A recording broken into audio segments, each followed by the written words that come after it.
Call to order for the Economic Development Commission meeting, Wednesday, April 28th. It's 5:35. First item on the agenda is, we'll wait for Sarah when she hopefully be joining us shortly. Morgan, the report from the chamber. Sure. Okay, so we have a lot coming up now that things are starting to open up a little bit more. The restaurants, the businesses are just so excited to hit the ground running and get those people back into the doors. So we have a lot of in-person events scheduled coming up. This Thursday, we have a ribbon cutting for Currian Home Healthcare Agency. And then our annual meeting is actually going to be in person. Last year, we had to do it obviously via Zoom, and that was terrible. I mean, it's just wind out of your sails. It just was, all business. And then we hopped off the call. So this year, we're going to make up for that. And the annual meeting and awards reception is going to be Wednesday, May 19th. So we will get all of that information out, all of the marketing out. No one's seen anything yet. We were finalizing details. And that's going to be over at the Simsbury Inn from 4 to 6 p.m. So it's not a sit-down dinner. It's more of a reception. So heavy, apps and hors d'oeuvres, and then, drinks and whatnot. And we're going to be reviewing the past year. So there's actually a lot of unique successes that our members had this past year. Excuse me, despite the difficulties, we were all forced to adapt and be resilient, but there have been some amazing collaborations between the members. So we really want to highlight some of those successes and show how people, were thinking outside the box and using their creativity to find ways of surviving everything. So we're going to be highlighting a lot of those things. And then we have our standard awards. So Business Leader of the Year award, Educator of the Year, and Public Servant of the Year. And then we have our scholarship winners. So this year we have received 39 applications for the Chamber Scholarship Fund, which is amazing. Wow. It's easily double what we've ever received. And luckily we did receive donations from the community and from our businesses, our local businesses, to support that fund so that we'll really be able to award these students a valuable amount to help them with their education. So very excited about that. We're currently picking those winners. And then in June, so June 7th, is the second annual Granby and Simsbury Chambers of Commerce golf tournament. So the first one we had this past September over at Hot Meadow Country Club. It was a huge success. This year, we've moved it up to spring, so it's going to be June 7th, and we're just beyond excited. It went so well before. The two groups are really, really happy to partner and collaborate again. And so that's been, a blast planning. So hopefully we'll see you guys out there to golf for the day, and fingers crossed for good weather. I was mentioning before, it feels like every chamber event so far, we've picked a terrible, rainy, cold day. So please pray for us that June 7th is gorgeous over at Hot Meadow Country Club. In terms of everything else that we're doing, we're really continuing to support our members. So a lot of social media campaigns going on right now, marketing campaigns, really supporting any and all events that they have and connecting our members together. So we frequently get people that come to us and they say, this is an idea that we have. What do we do with it? And we sort of help them fine tune the idea. And then we pair them with other businesses in the area so that they can really take the idea to the next level and, launch it and see what comes of it. And we back them the whole way through that process. So we're seeing a lot of businesses take that route and look to come up with new ways to get the word out there about the products and services that they offer. So I think that sums up, immediately what's going on with the chamber. So yeah, we can pass it over to Sure. I just have a question, if it's okay. Sure. Bob, if that's all right. Sure. Are your businesses having trouble finding employees? Yes. That's what I'm hearing. Yes, absolutely. So, and it's actually been nice because some of the businesses have been very honest and vocal about that struggle. Popover specifically did post social media. I think it was last week sometime saying, we apologize. Basically, it sounds like they were referring to a specific instance where it may have gotten very busy over there. They're such a popular place. And they apologized if service had been slow. They value their customers, but they did say that they're having some issues getting the part-time employment that they're looking for. And we have been hearing that. We've got a few new businesses, or more than a few, several new businesses that have come to the area or are, if not just opened, are going to be opening soon. And that's what we're hearing from all of them across the board. So it's definitely been a struggle. And we've got a few ideas in the works. Don't know if any of them are going to really help these businesses, but I'll keep everyone in tune in terms of what we can come up with as chamber organization to sort of motivate that side of employment for them. That'd be great. Mhm. Thanks. That's interesting. Any sense of why?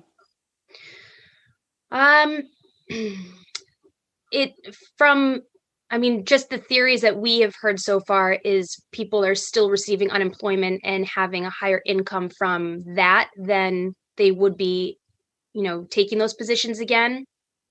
Others are seeing struggles with childcare still. And I'm not sure what the basis of that is. My son's in childcare, so I haven't seen an issue in terms of that schedule. But, if someone does test positive, then they have to quarantine and shut down for weeks. So it's possible that people are still nervous about that side of things. So I'm not exactly sure in terms of what the holdup is with the part-time employment. Yeah. Interesting. Okay. Thank you very much, Morgan. course. Sherm, quick update on the library. Yeah, so we have extended our hours. We are open 9:30 to 8:30 Tuesdays and Thursdays, 9:30 to 5:30 on Saturdays.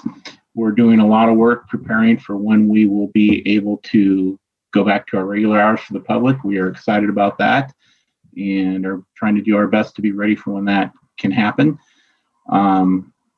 Some good news I'm hearing through the job group I support is we continue to see a lot of offers and interviews continuing since the holidays passed. So good news on that front. I would echo Morgan's comments on what I'm hearing from some of the businesses in that on hiring, especially for the part-time force. So that's kind of what we're seeing also. That would be pretty much all I've got. Okay, thank you. Moving on to the EDC work plan. I know, Ron, you said you have to leave early. Is it okay, Maria, if we, from an agenda perspective, if we just go to you on the co-working space?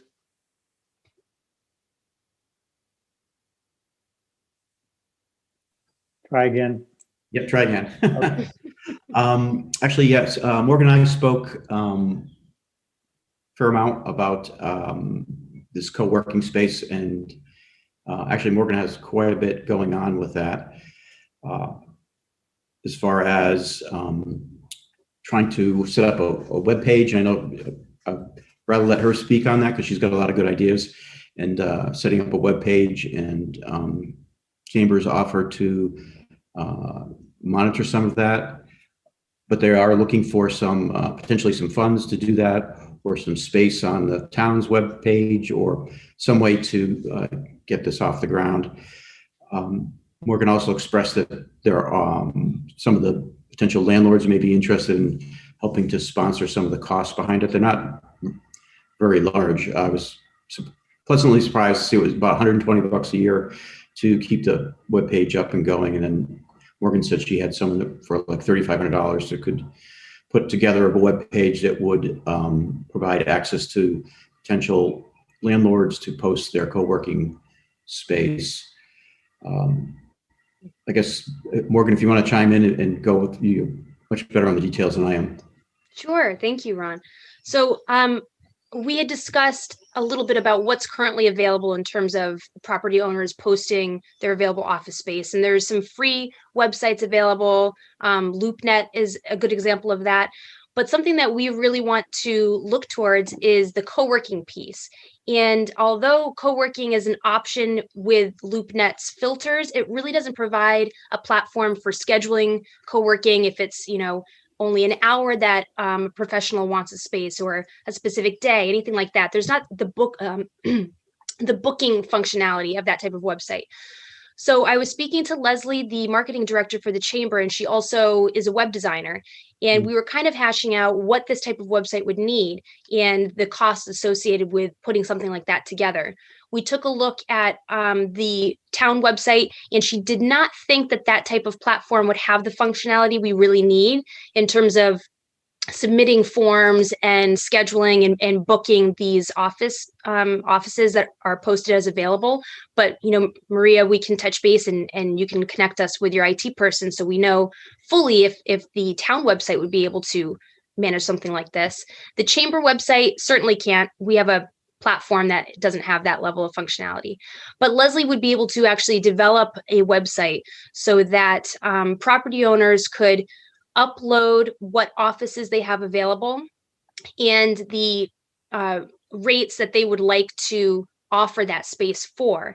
So they can choose something, an hourly rate if they're comfortable doing that. If they don't want to do anything less than a day or a month, they can certainly do that as well.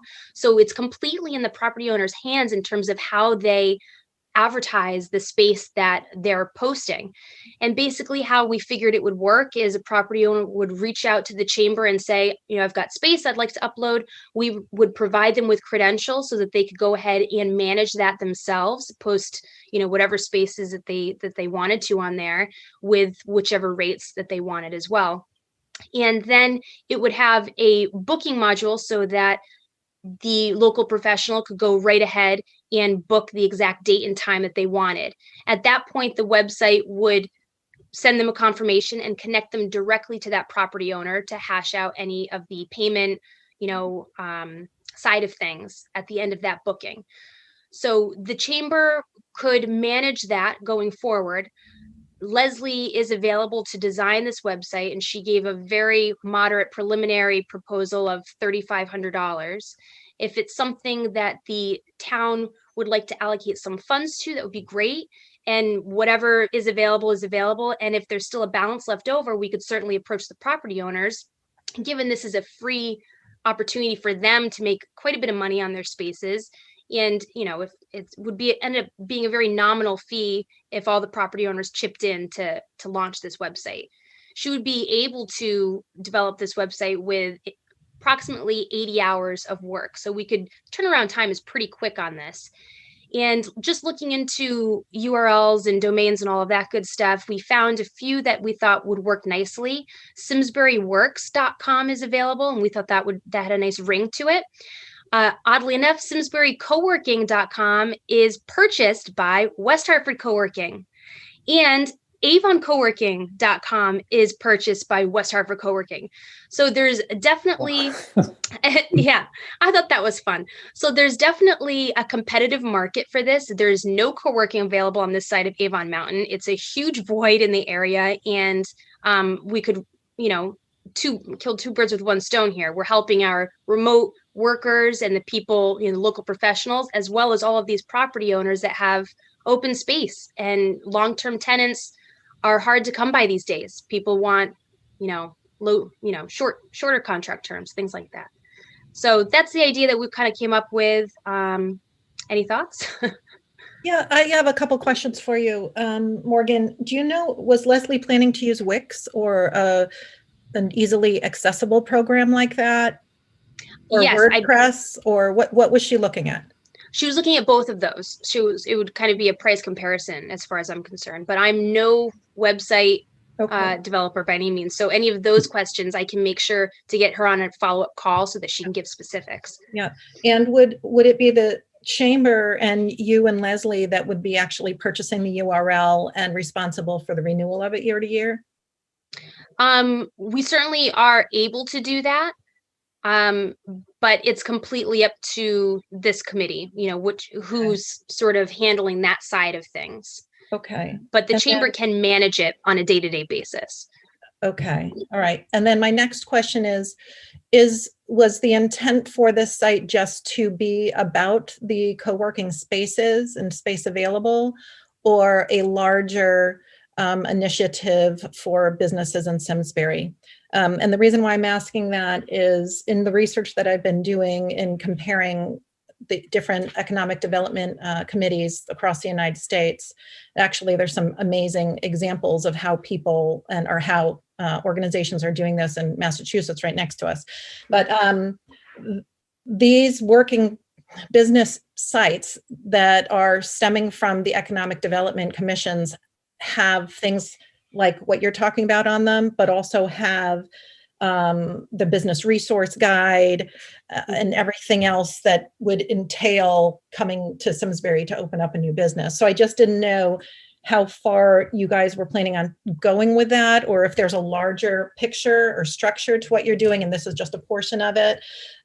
Knowing those details, I think, would help us make a better decision or a good decision as to where it should live, who should monitor it, who's actually purchasing it and going to be doing the renewals each year, so on and so forth. Yeah, so that's a fantastic question. And to be honest, it's my personal intent that this is one piece of a much larger strategy to attract businesses to the area and retain them. Right now, Simsbury professionals and other local professionals are heading to West Hartford. They're heading to other towns for the resources that are available there that we don't have right here. So providing them with an opportunity to stay in the area, grab lunch next door and do everything that they need to right in Simsbury is what the intent is. And regarding the bigger plan of providing them with additional resources like the library, like Main Street, I think these three organizations, the library, Main Street, and the chamber, are working more closely together now than they ever have in the past. And I plan on continuing that momentum that we have going so far so that we can really be approaching these local businesses as a team and providing them with all the things that they need to grow and thrive and succeed in the area. Yeah, I think we all definitely will need to figure out and determine where best it lives and under what umbrella it lives to start, in the case that over the next year or two, say you switched or you went to Main Street or somebody else came in through Chamber of Commerce or the Economic Development Commission changes over, that it's in a central location and everybody has the access to it that they need to keep it going.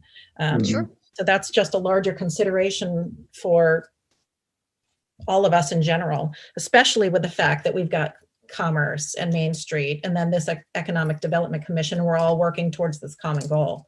Absolutely. Yep. I guess that was kind of a strategy that when Morgan and I were talking about what does the town see as their involvement in this, and should it be totally private, run by chamber or in the local businesses, or does the town want to be the focal point and dissemination of the information, have some financing or monetary side of it? It was a question that we weren't quite sure how they were. Yeah, I think those are definite questions that I think we need to start asking. It's important. It to me, probably some real questions is what the town can do or can't do, and how exactly. much. Yeah. Do they want to allow private enterprises to have access to their site or whatever? I don't know the answer to those, but. Right. And it's definitely going to be need to be monitored, because new information comes up on a monthly basis that'll need to be dumped in or taken out or adjusted. So it's a small, tiny little job actually to keep it up and running over the years. Okay. Yes. Yeah, definitely. Okay. I mean, it sounds like a really just terrific project. I'm actually pretty excited just listening to you all speak about it. In terms of the financial piece, that would typically be something, since we're sort of mid-budget cycle, that we would do through usually a supplemental appropriation, or we would do as part of year-end savings, if we have a little bit of year-end savings. I know one of our board members, Jackie probably remembers this, Mike had actually flagged, I think, as a possible year-end savings project. Was it a few $1,000s for the chamber website, or am I thinking maybe a year prior? I might be confusing with the year prior, but yeah, I mean, that's something we could possibly, again, I think if this group decides it's something that we'd really like to proceed with, I think that would probably be a really reasonable ask, again, either through a supplemental or a year-end savings. So, and then the other, piece that we might be able to do, depending on, where it lives, is if it might be, say like a joint venture between town and chamber and Main Street, is perhaps some sort of, little MOU between the organizations. So that way, as you described, Lori, all of us change, but right, you want the continuity of things to Right. continue. So we could always do something of that nature. And then in terms of our IT capacity and, maybe if it sort of, if you will, if it lives with the town versus if it lives with the chamber, I would, definitely just want to kind of run the concepts through our IT manager. So perhaps that's something that Melissa and I could, connect with Morgan and our IT manager and kind of work through that a little bit and kind of get, start thinking about those next steps and where it might have a home base.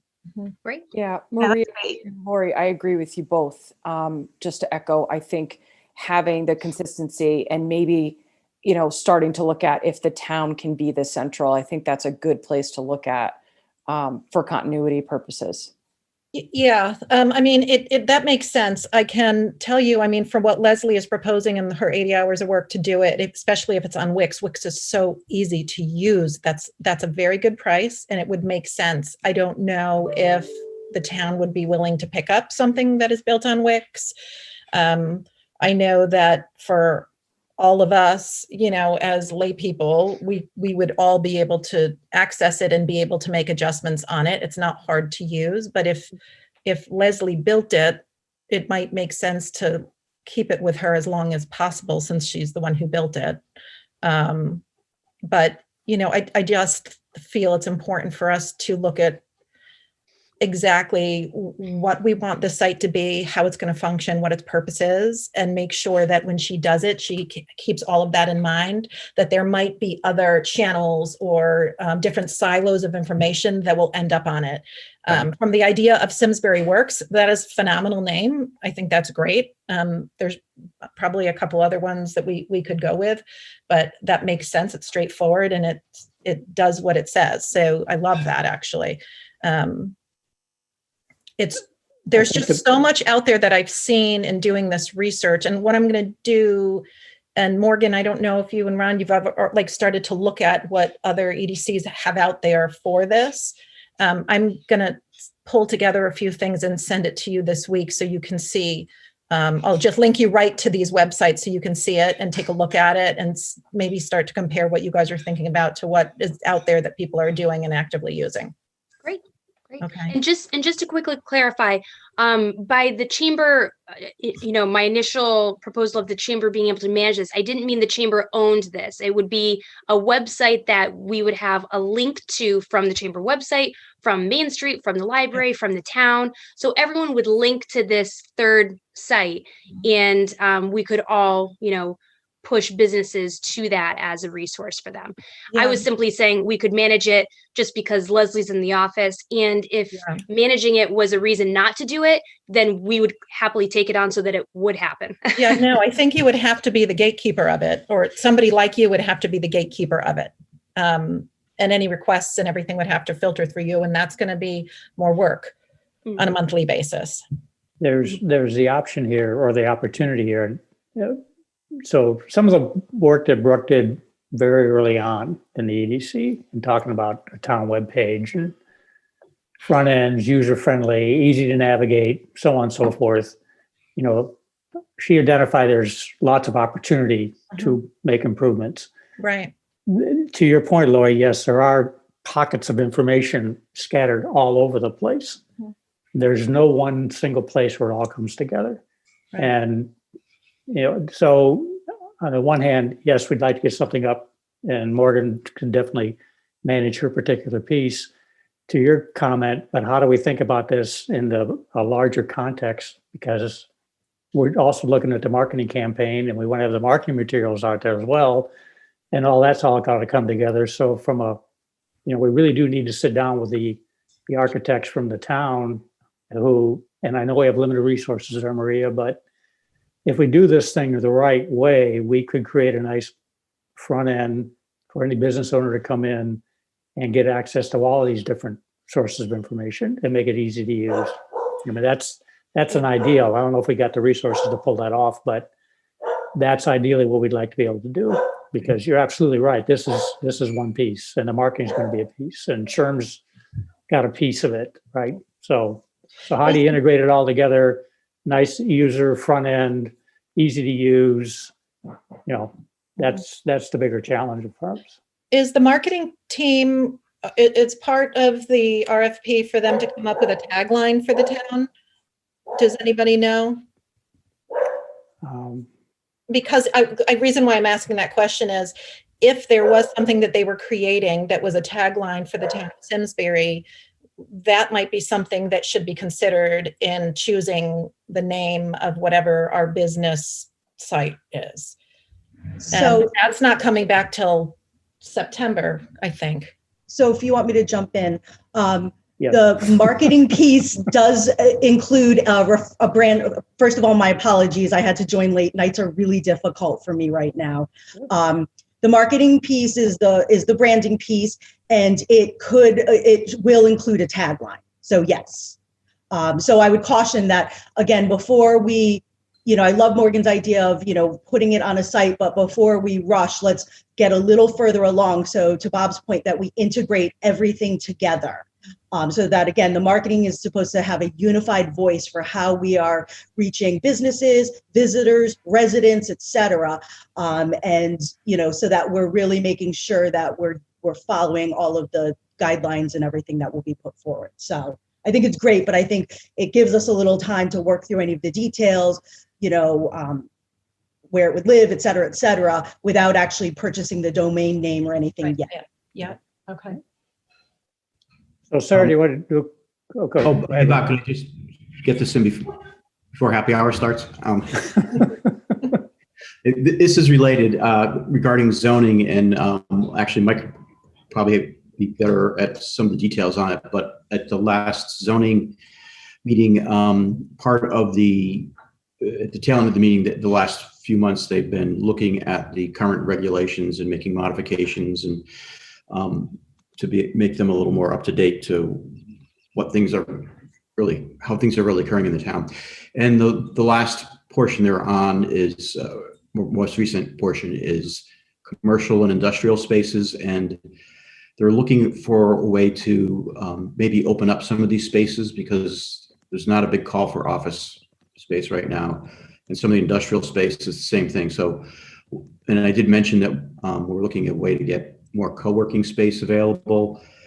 So the zoning board said they're going to, I'm not quite sure, maybe Mike can answer that, put something together they want us as the EDC to look at and maybe make some recommendations on what we think some of these current commercial and industrial spaces would benefit from, as far as making it a little less restrictive so that some of these other types of uses could be easier for landlords to bring to and get online.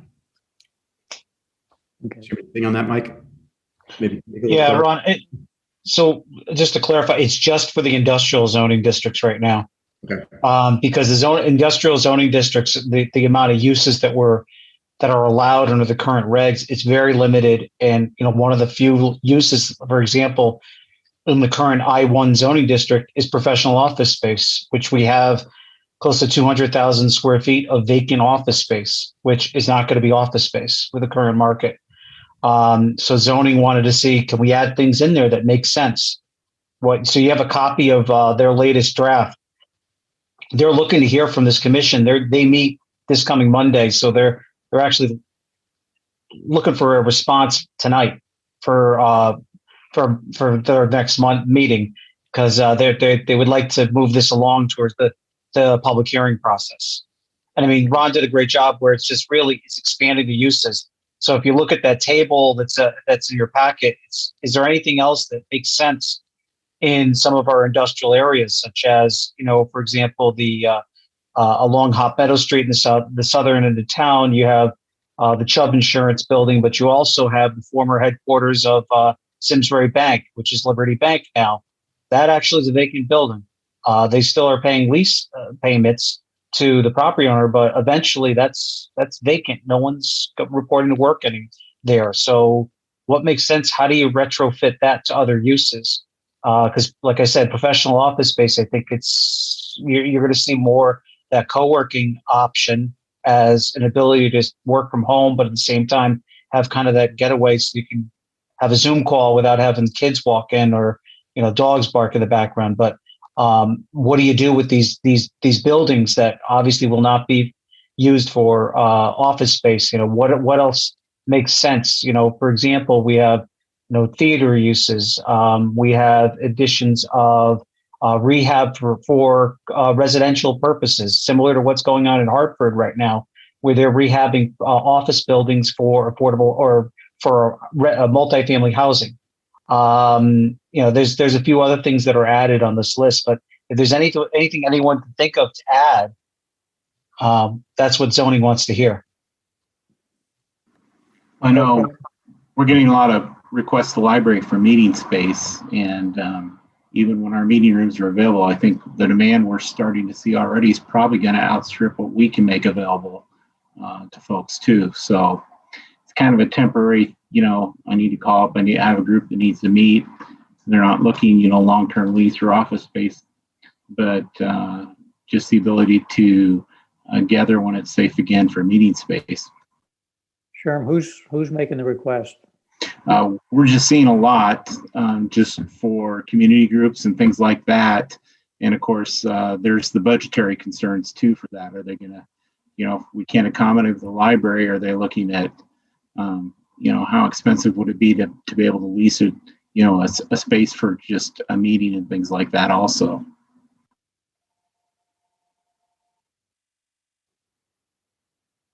Okay, thanks.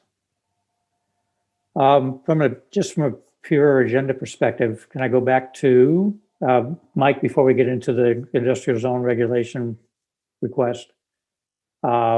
Sarah, can you just do two things real quick on the Main Street partnership update, and then you, Charmaine, and Brooke talk about where we are with the marketing? Sure. So several things. So in early April, the Simsbury Main Street Partnership with the town of Simsbury did a ribbon cutting for Sunshine Wheels. Sunshine Wheels has opened their second headquarters. Their first one is in Unionville. Their second one is now at the McLean campus in Simsbury. The reason that this is amazing is because they provide transportation, reliable transportation to seniors and to mobility challenged individuals. So I think it's really fantastic. They've had a ton of demand and a ton of calls. So this allows them to service the Simsbury, Granby, Bloomfield area. So that's a brand new service. And again, we had David Bordenero from the president of McLean out, as well as the CEO of Sunshine Wheels. And what a great partnership. So doing some press releases right now, so to get out word that this is another amazing service to our residents. As you guys may have seen, the governor did come out to Simsbury to Millrice to sign the outdoor dining extension bill. Maria, Mike, and myself were invited on behalf of the work that we've done for Simsbury and the outdoor dining. Just to refresh this committee's memory, immediately following the beginning of the pandemic, so like April, Main Street and the town planner, Mike Glidden, we put together an outdoor dining committee. It consists of myself, Mike Glidden, a representative from the health district, a representative from the fire district, and a representative from the building department. And what we did is we streamlined the outdoor dining process. We say that we like to have done all the permits within about 72 hours, but quite frankly, it was really probably about 24 hours to get those outdoor dining permits going.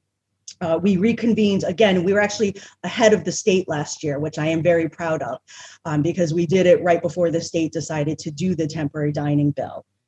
So this year, the state, I think, did a much better job of recognizing the value and the benefits to the restaurants. And so they passed a bill and we just extended. I went before zoning.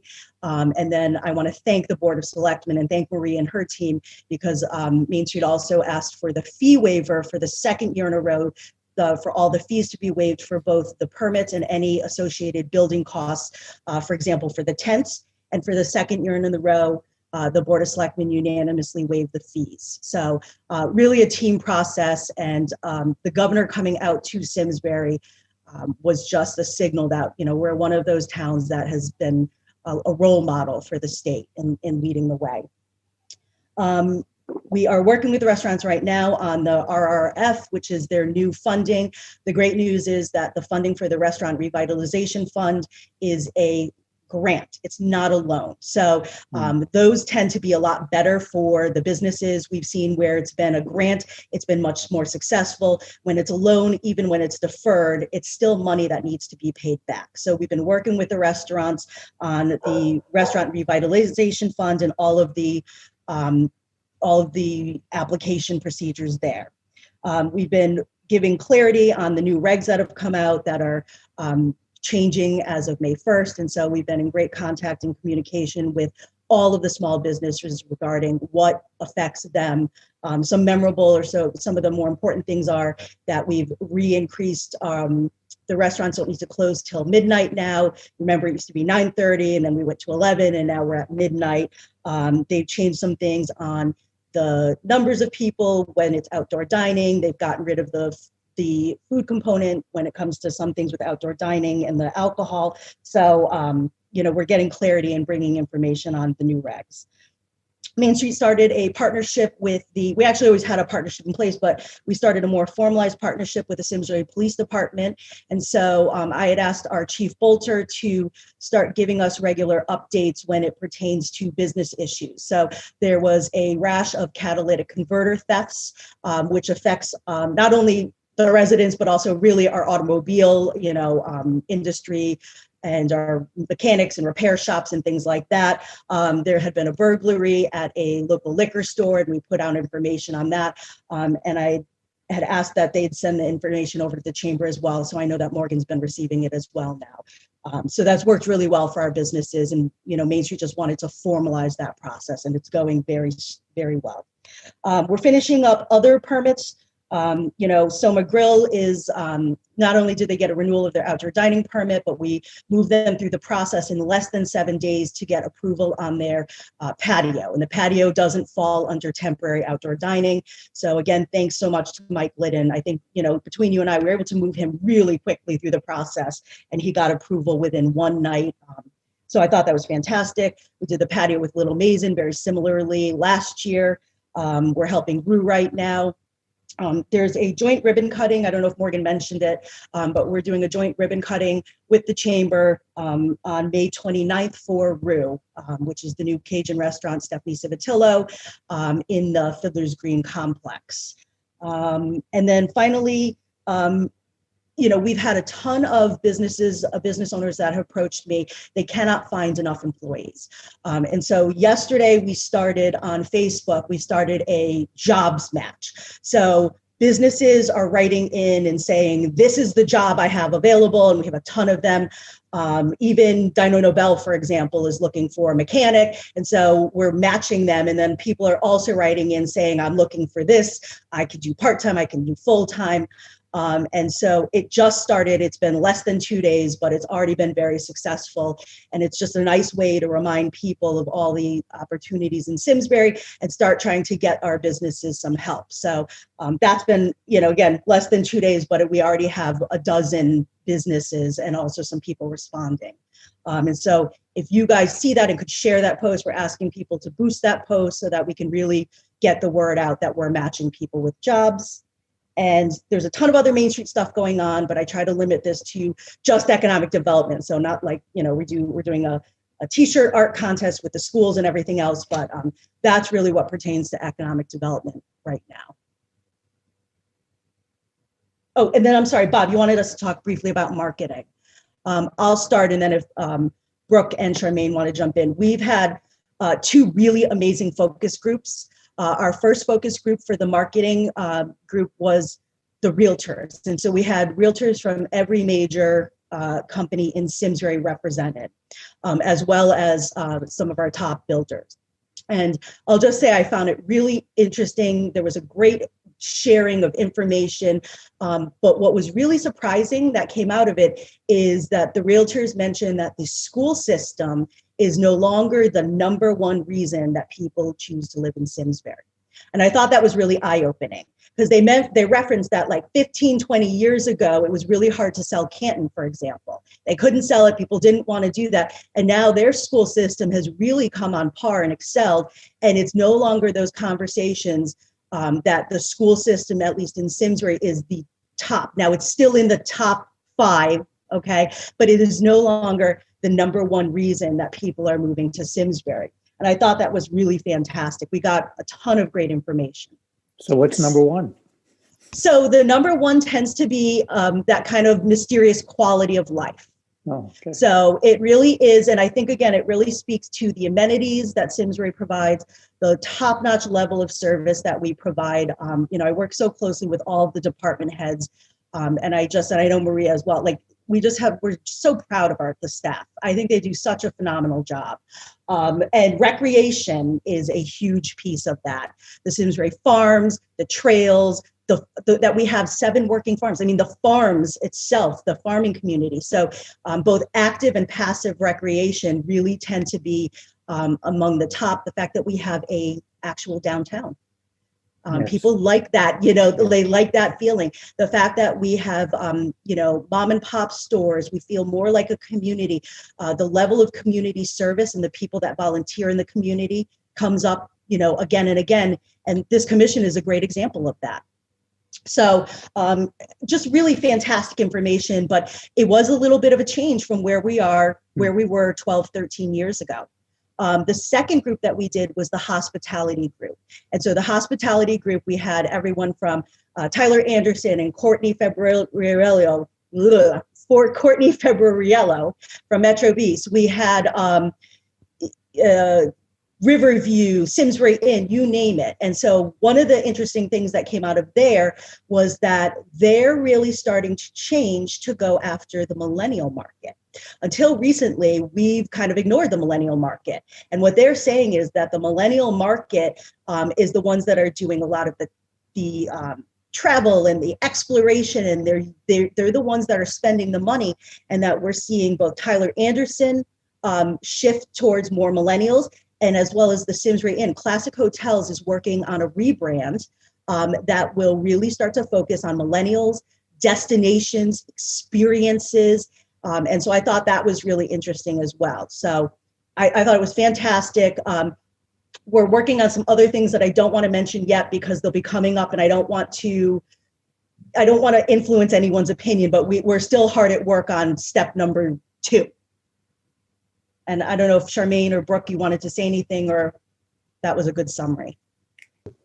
I would just add one of the things that I thought they were very interesting Zoom calls that we had with both the realtors and also with the hospitality people. But I'm sure many people know that, they don't have enough houses to sell. How many of the people that are coming in are from other towns and other states like New York, as we know. And they're working from home. So, they're not seeking big office spaces, but, I'm sure they'd like the rent a space that we're talking about. But they also, this came out in the hospitality end. They said sometimes people don't come here because they think it's a town of a bunch of stuffy rich people or stuffy old rich people or retirees, that it's a real old town. And so that was kind of, I don't know, maybe that I thought that was, that's not a good thing to be said necessarily. It's not that bad, but that's just something to know. And then also that we needed to have more diversity. But then when they got here, as far as all these stuffy people and, enjoyed themselves, that they realized that it wasn't a town full of, old, rude, rich people. So that was a little interesting. And then also from the realtors and the builders, and, I didn't know this, but, it's hard to find houses to sell people. But on top of that, if they want to build a house, it's, all the building supplies have gone way, way up. So that was hurting them.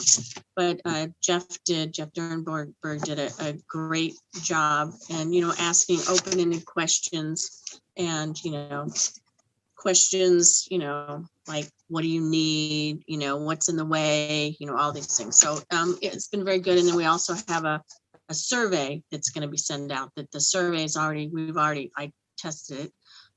It's short and sweet and provides some really good information. So that's another thing that will be coming out is we're going to send out a survey. an easy, quick, like 3 to 5 minute survey. That's what I have to add. Brooke, do you have anything to add? Sorry, I can hardly hear you screaming. No, those were great summaries. I agree that the calls that we had with the focus groups were really interesting. I didn't expect that much conversation to happen, but because sometimes you get people on a call and they kind of clam up, but I didn't get that vibe at all. It was really good, and I'm really interested in this survey that Charmaine mentioned that's going to be going out. I think that will be really useful and telling. Good. Thanks. And appreciate the commentary from your child too. So Yeah, sorry about that. no problem. Okay. Anything else on marketing before we move on? I want to give time for Mike to talk about the industrial zone regulation. So just a real quick comment on the business outreach. I'd sent the email out to everybody. We've identified the top companies here in Simsbury that we want to make to call on over the next 6 to 9 months. And all we need from you is if you could provide us with the list of those calls that you'd like to participate on, that would be great. And then Tom will get those things set up and make sure that you're available to participate on those calls. So I've heard from Charmaine. I think Peter sent me some notes. That the others, I know Tom's willing to participate in almost any call, which is great. Appreciate it. If others have some interest that they want to make sure that they attend on a call, please let us know. And with that, Mike, I'll turn it back over to you. We can talk about the industrial zone regulations. Thanks, Bob. You have the proposal in your packets, and maybe I'll just jump into the text that's in blue is what's the new uses that are being considered. So I'll just read off the uses, but then, like I said, what zoning is looking from this input from this group is really, are we missing anything? Do you think we should add something to the list? Although these are already allowed, the first 2 uses I'm going to bring up, we're just clarifying in our regs. One is the public utility infrastructure that's approved by the Connecticut Siting Council. The other is open space and passive recreation. Those are 2 already allowed, but we wanted to call them out and just address an issue. So here's a few new uses coming in now. Medical office and clinics. Believe it or not, those are not allowed in the industrial zones.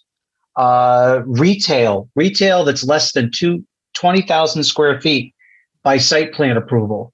Retail right now is not allowed in your industrial zones. If it's retail that's greater than 20,000 square feet, it requires a special permit. We're using that 20,000 as the marker for this because it kind of the junior tenants versus the larger companies.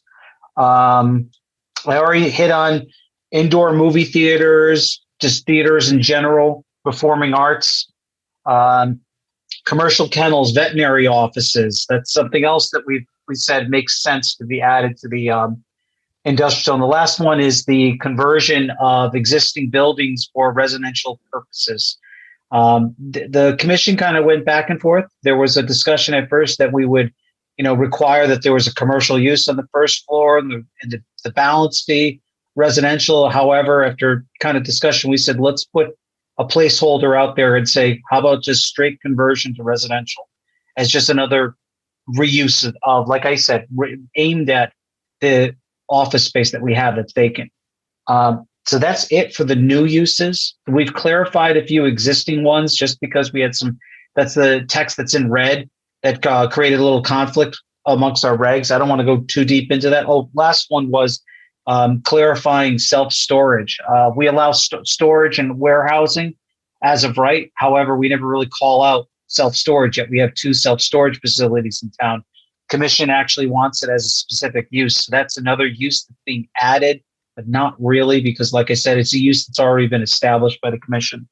The other part of my memo had to deal with the bulk chart change in acre size, et cetera. That's really that's a zoning commission issue with just after looking at the uses and the setup of the the bulk standards, we felt that actually sometime, and we can't figure out when it occurred, that during a amendment to the regs, the I-1 and the I-2 zones were flipped. So we're flipping them back so that they, the bulk standards, the setbacks, area, et cetera, that applies to them. But what zoning wants to hear from you is, are we missing anything on uses that makes sense?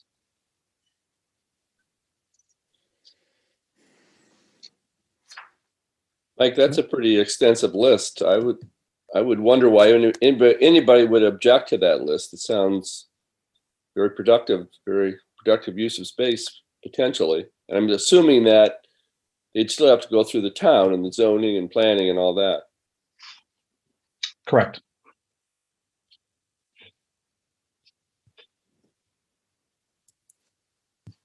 So as far as missing anything, I can't think of anything that you're missing. Oh, that's my dog. Okay.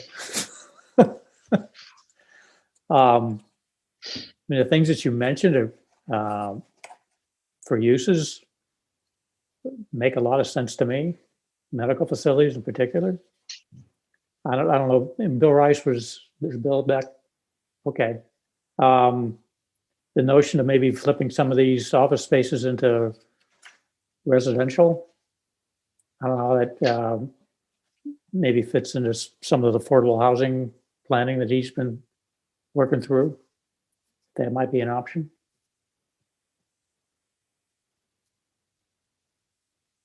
Others have thoughts, ideas?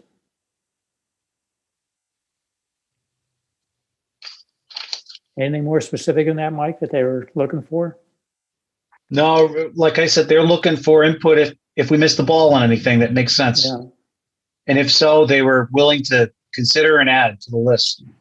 Because we want to, like I said, pre-COVID, we had 200,000 square feet of vacant office space. We wanted to address that.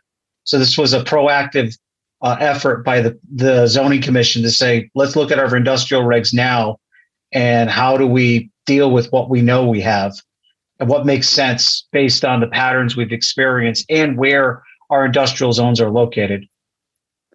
I know that just before COVID hit, you and I were out with Rich Correa going by the Chubb facility, and the concern we all had was, those spaces are open. They've been open for a long time, and what's going to happen with them? So if we don't make some of these changes, it's going to limit our ability to make good use of those spaces.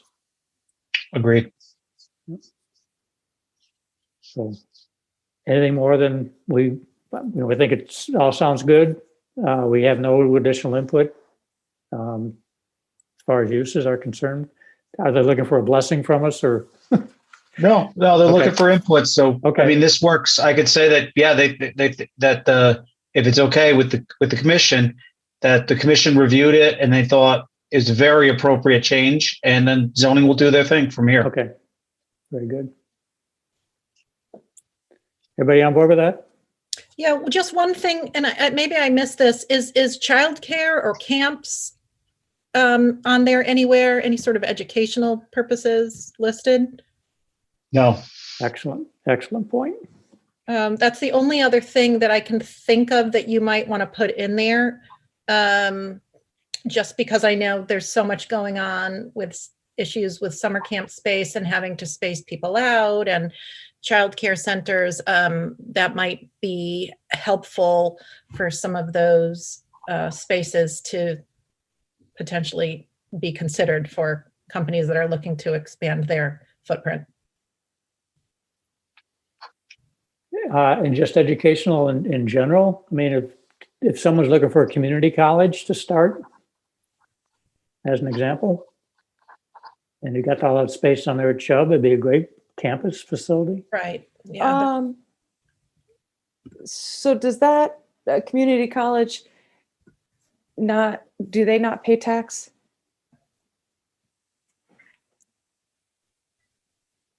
Don't know. So The educational uses, Yeah, sorry, Maria, you can go. No, it's okay. Largely a lot of educational uses are not taxable, but occasionally it depends on the use or sort of the enterprise. So on occasion, a university or community college, they may have something that's considered more for-profit in nature on the campus. So on occasion, you might get maybe a building or some personal property that might in fact be taxable, but it's largely non-taxable. Yeah. Yeah. So that's something to think about. Yep. Mike, I mean, you can have that discussion with zoning. Mhm. Good point. Okay. That's it. Back to the agenda. Okay, any updates from our various liaison groups? I know Ron's pretty much given us the update on zoning. Lori, anything from design review? Nothing to share today. Okay. Sustainability, nothing new to add there. They are looking to potentially consolidate sustainability with Clean Energy Task Force and one other one. So, but that's still under consideration. And any other updates, Lori, from your research? No, I've just been mostly focusing on doing comparisons for each, the EDCs that I find relevant, their work plans. So that's where I am right now. Okay. Comparing work plans. Based on what you shared with us already, I'm anxiously looking forward to seeing what you come up with. It sounds Yeah, I think what I might fascinating. do is the websites that I was going to send out to, I'll just send them out to everybody so you can kind of see. Maybe I'll pick like the top 5 and send you links to them so everybody can see what's happening out there. That'd be terrific. Thank you. Okay. Last on the agenda is a review of the minutes and approval of the minutes from our last meeting. Does everybody have a chance to read through the minutes? Any edits, changes required? Whoever took the minutes last time did an outstanding job. I don't know if that was Tom or Melissa. It was Melissa last time. Okay. All right. Yeah. Tell her thank you. Do we have a motion to approve? Motion to approve. Do we have a second? Second. Second. All in favor of approving the minutes? Aye. Raise your Aye. hand. Aye, great. Hey, anything else before we adjourn? And we're way ahead of our 6:45. We Oh, no. are. ZBA will be pleased that they can hop on this channel. Okay. Mike Sheehy, sorry. Do we have a motion to adjourn? 2 tonight. A motion to adjourn? Motion to adjourn. Okay, second? Second. Okay, all in favor? Aye. Very good. Thanks, Hi, everybody. everyone. Good to Great see you meeting. all. A lot of good information being shared out there, a lot of good hard work. I appreciate everybody's efforts. Thank you all.